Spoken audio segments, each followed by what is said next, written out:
April 30th, a 15-year-old girl leads police on a wild chase in South Los Angeles. A 15-year-old girl. She was all over the place, tearing up grass as she drove through a park, jumping over sidewalks. Out on the street, she drove the wrong way, blew through stop signs, barely missing cars and pedestrians. The teen finally lost control near Willowbrook and Wilmington, spun out, hit a fence.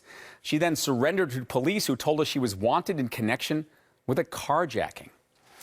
And Friday the 13th turned out to be an unlucky day for a man named Hector Javier Puga. After leading sheriff deputies on a reckless chase last March, he challenged them right in the middle of the street. Ed Lascos picks up that story.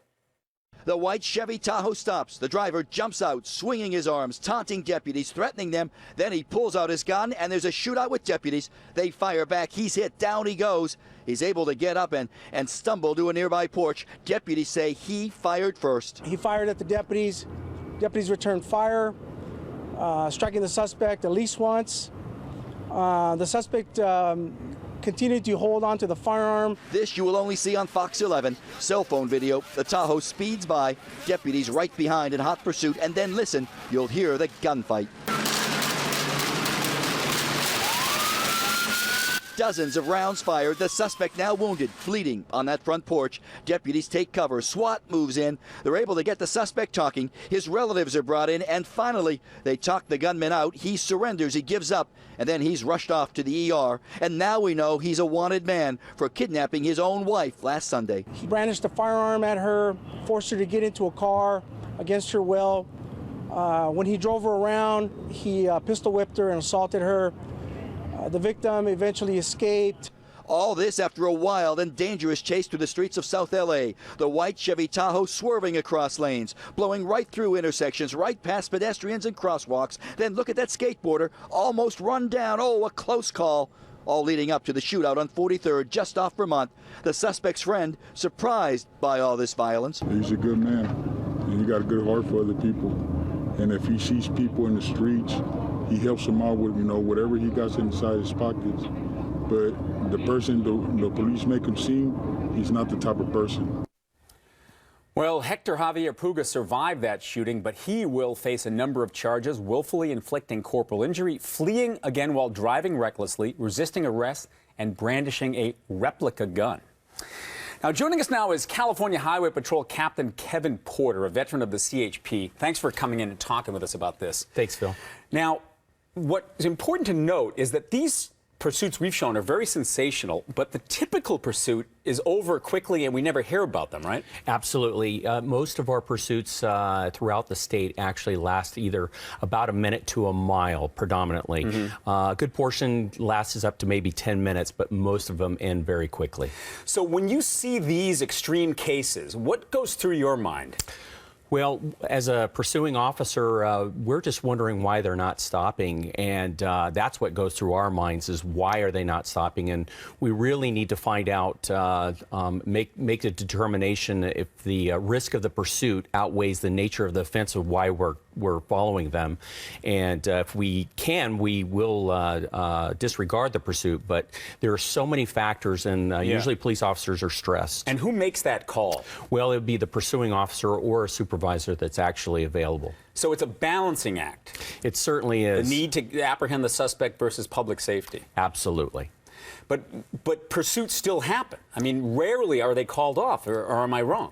They do. No, we do call off pursuits occasionally, but most people that we pursue, or they have a stolen vehicle, or they're under the influence.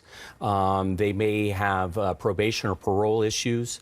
But now, I think with social media, you're coming across drivers that are just defiant. They may be going through some type of crisis with their family, mental health issues. We really don't know until we actually get them What stopped. we saw in that one report were people coming out and high-fiving him and showing support. Unusual. It is, and I think that's where the defiant behavior is. The public is kind of learning that it's their 15 minutes of fame that they're getting. However, we use this videographic evidence in our prosecution with these cases. So the evidence that's on TV helps convict these guys? Absolutely. All the agencies that do have pursuits, they would be remiss in their job if they don't take this evidence and present it to the presiding judge. But officers, I presume, do not want to do pursuits. It's dangerous. Absolutely not. Right? Absolutely not. When you see some of the behavior that you see where people are nearly getting hit, it's very stressful on all of us. And we would just assume that they just pull over. And they don't pull over because what? They know that they're going to jail eventually. They want to prolong their freedom as much as possible. You mentioned the 15 minutes of fame. It varies. Most people actually have varying reasons, and we really won't know why they're not stopping until they actually get stopped and we investigate. One question I have is about technology. We have some video to show you. You're familiar with these various companies across the country that are marketing. For example, one has a GPS projectile that attaches to the vehicle with a GPS tag so that you don't have to pursue them. You can track them electronically via your computer. I mean, do you envision using any devices like this?